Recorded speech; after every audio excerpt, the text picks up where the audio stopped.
गोधरा कांड 27 फरवरी 2002 को हुआ था। नमस्कार। भारत की सबसे दर्दनाक और विभाजनकारी घटनाओं में से एक गोधरा कांड 27 फरवरी 2002 को हुआ था। यह घटना केवल गुजरात राज्य नहीं बल्कि पूरे हिंदुस्तान में हिंदू मुस्लिम संघर्ष की एक नई परिभाषा बनी। इस घटना के बाद न केवल धार्मिक भावनाओं में उबाल आया बल्कि पूरे देश में सांप्रदायिक दंगे भड़क उठे।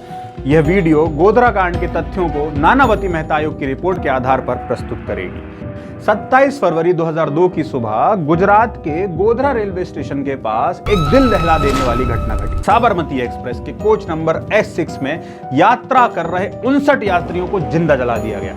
यह घटना एक मुस्लिम बहुल इलाके में हुई। जिन लोगों को इस भयावह घटना का शिकार होना पड़ा उनमें से अधिकांश राम सेवक थे जो राम मंदिर निर्माण के लिए आयोजित पूर्ण आहुति महायज्ञ में हिस्सा लेकर अयोध्या से वापस लौट रहे थे। यह दुखद घटना जिसे आज हम गोधरा कांड के नाम से जानते हैं, इसने पूरे देश को झकझोर कर रख दिया। इस घटना के बाद गुजरात में हिंदू मुस्लिम दंगे भड़क उठे जिनमें सैकड़ों निर्दोष लोगों की जान गई। इस घटना ने समाज के ताने बाने को हिलाकर रख दिया। यह भयावह कांड पर आधारित एक फिल्म साबरमती रिपोर्ट इन दिनों सिनेमाघरों में भी प्रदर्शित हो रही है, जिसमें गोधरा कांड के पहले और बाद की घटनाओं को दिखाया गया है। साबरमती एक्सप्रेस ये वही ट्रेन है जो अयोध्या जाने वाले राम भक्तों के लिए एक महत्वपूर्ण माध्यम थी, लेकिन एक समिति की रिपोर्ट की बात माने तो यह ट्रेन मुस्लिम कट्टरपंथियों के निशाने पर आ चुकी थी। 27 फरवरी 2002 की सुबह जब ट्रेन गोधरा रेलवे स्टेशन पर आई तब अचानक कुछ असामाजिक तत्वों ने ट्रेन पर हमला करने की योजना बनाई। ट्रेन के आगे वाले हिस्से पर पत्थरबाजी शुरू हुई। पत्थर फेंकने वाले कुछ लोग उस समय प्लेटफॉर्म पर मौजूद थे और कुछ बाहर से ट्रेन पर हमला कर रहे थे। जब रेजी भाई परमार और उनकी ईगल मोबाइल टीम भीड़ को तितर बितर करने का प्रयास कर रही थी तो उन्होंने उसी भीड़ में कई मुस्लिम नेताओं को देखा। ये वही नेता थे जो भीड़ को उकसाने में जुटे थे। हालांकि पुलिस ने तत्काल स्थिति को नियंत्रण में लिया, लेकिन इस घटना ने एक बड़े षड्यंत्र की झलक हमको दिखा दी थी। गोधरा स्टेशन पर हुआ यह हमला आगे चलकर एक भयंकर त्रासदी का कारण बना। यह घटना हमें याद दिलाती है कि कैसे नफरत और कट्टरता समाज को विनाश की ओर धकेल देती है। गोधरा रेलवे स्टेशन पर साबरमती एक्सप्रेस की उस सुबह की यात्रा में कुछ भी सामान्य नहीं था। पत्थरबाजी की शुरुआत एक छोटी सी झड़प के बाद हुई जब प्लेटफॉर्म पर मौजूद एक अवैध मुस्लिम विक्रेता और कुछ राम सेवकों के बीच कहासुनी हो गई। इस झगड़े के बाद जब ट्रेन ने स्टेशन से चलना शुरू किया तो किसी ने ट्रेन की इमरजेंसी चेन खींच दी, जिससे ट्रेन को अचानक रुकना पड़ा। सहायक ड्राइवर ने ब्रेक की समस्या को ठीक किया और ट्रेन को दोबारा चलाया। फेलियर सिग्नल पर साबरमती एक्सप्रेस को अपनी भयावह नियति का सामना करना पड़ा। पत्थरबाजी के साथ ट्रेन पर ज्वलनशील पदार्थ, पेट्रोल और फूटे हुए बल्ब फेंके गए।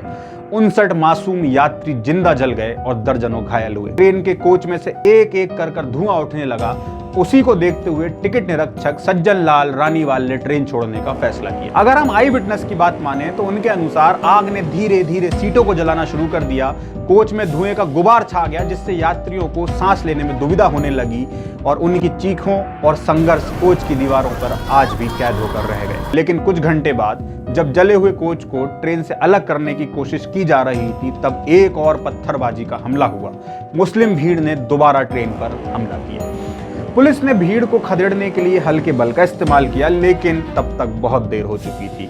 कट्टरपंथी भीड़ का उद्देश्य पूरा हो चुका था। मासूम राम भक्तों की जिंदगियों को निर्दयता से छीन लिया गया था। गोधरा कांड की प्रारंभिक पुलिस जांच में यह सुझाव दिया गया था कि साबरमती एक्सप्रेस के कोच S6 में आग लगना एक दुर्घटना हो सकती थी और यह घटना स्वतः स्फूर्त हो सकती थी। लेकिन जैसे जैसे जांच आगे बढ़ी और नानावती मेहता आयोग ने इस घटना की गहराई से पड़ताल की, सच्चाई हमें एक अलग ही तस्वीर पेश करने लगी। आयोग की रिपोर्ट में यह स्पष्ट हुआ कि यह एक गहरी साजिश थी जिसका उद्देश्य साबरमती एक्सप्रेस में यात्रा कर रहे राम भक्तों को जिंदा जलाना था। यह भी उल्लेखनीय है कि अहमदाबाद हाईकोर्ट ने भी इस घटना को पूर्ण नियोजित साजिश माना। अदालत की राय यह थी कि यह घटना अचानक नहीं हुई बल्कि इसे योजनाबद्ध तरीके से, एक प्लान्ड तरीके से अंजाम दिया गया था। गोधरा कांड की जांच के दौरान नानावती मेहता आयोग ने कई चौंकाने वाले खुलासे किए। जांच की शुरुआत में यह पाया गया कि रेलवे अधिकारियों द्वारा पुलिस को भेजी गई कुछ महत्वपूर्ण रिपोर्ट आयोग के सामने कभी पहुंची ही नहीं। ये रिपोर्ट तब तक सामने नहीं आई कि जब तक आयोग ने दस्तावेजों को प्रस्तुत करने के लिए समन जारी नहीं किए। सरकारी अधिकारियों के इस तरह के व्यवहार ने आयोग की जांच को और भी संदेहास्पद कर दिया। आखिर क्यों इन रिपोर्टों को छुपाया गया? क्या यह सच्चाई पर पर्दा डालने की साजिश थी या फिर कुछ और?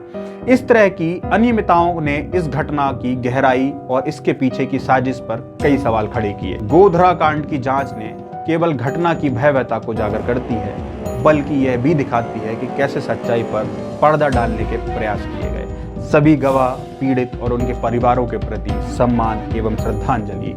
जय हिंद, जय भारत।